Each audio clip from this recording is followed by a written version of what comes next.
Chapter 7. Let's have a look at the word order in the dative case. Now, here is our sentence again. Ich gebe meinem Vater den Computer. So the word order when you have two nouns is subject verb, dative noun, accusative noun, right? So dative noun, accusative noun. That's the sequence. So that's easy.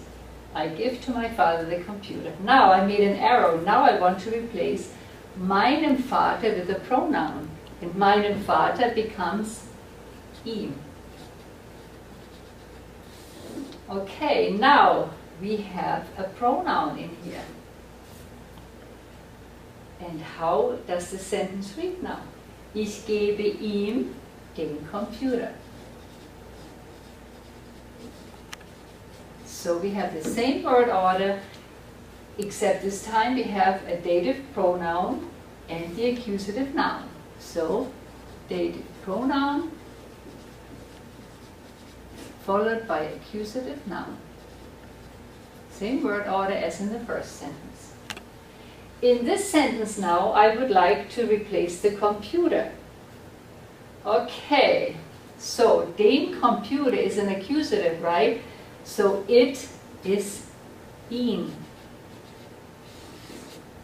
Now let's see what happens when we replace the accusative with the pronoun. I'm going to rewrite the sentence. Ich gebe ihn meinem Vater. So what did we do here?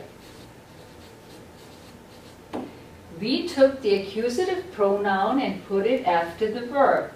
And the dative follows the accusative pronoun. So, the rule is accusative pronoun followed by a dative noun. That was the first change here. So, now let's look at the third sentence. Here I want to replace both the dative and the accusative with a pronoun. So, we know meinem Vater would be ihn. Den Computer would be ihn, right? We know these. Okay, now let's see what happens when I put those in the sentence. Ich gebe ihn ihm.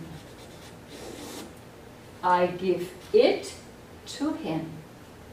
So, when we replace both nouns, dative and accusative, with a pronoun, then the sequence is accusative pronoun followed by dative pronoun.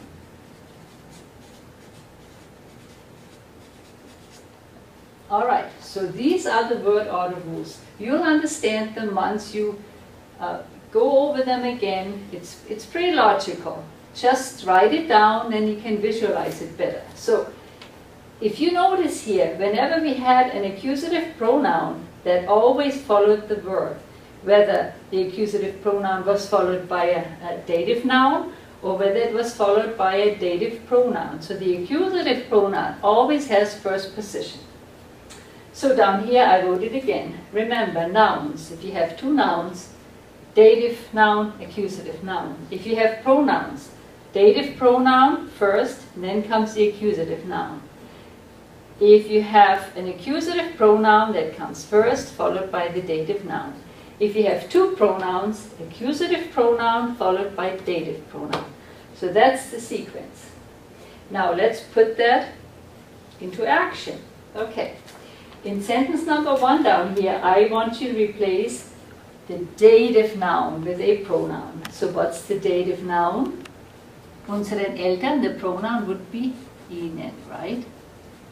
So let's put that in a circle. So how does the sentence read now? If you said, wir schenken ihnen die Bücher, you were correct. Let's look at sentence number 2. Wir schenken unseren Eltern die Bücher. Now I want to leave Eltern in, but I want to replace die Bücher with a pronoun. And die Bücher is the accusative, so die becomes sie, right? Okay, the accusative pronoun is sie. So what did we learn about accusative pronouns? We learned that they always come first, right? So, wir schenken sie unseren Eltern.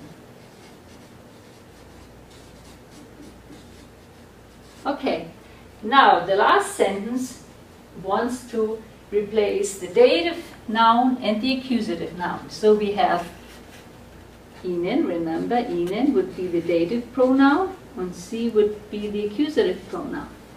And we learned that the accusative pronoun always comes first. So we say, wir schenken sie ihnen. There you go. Not too complicated. You just have to take your time and think it through.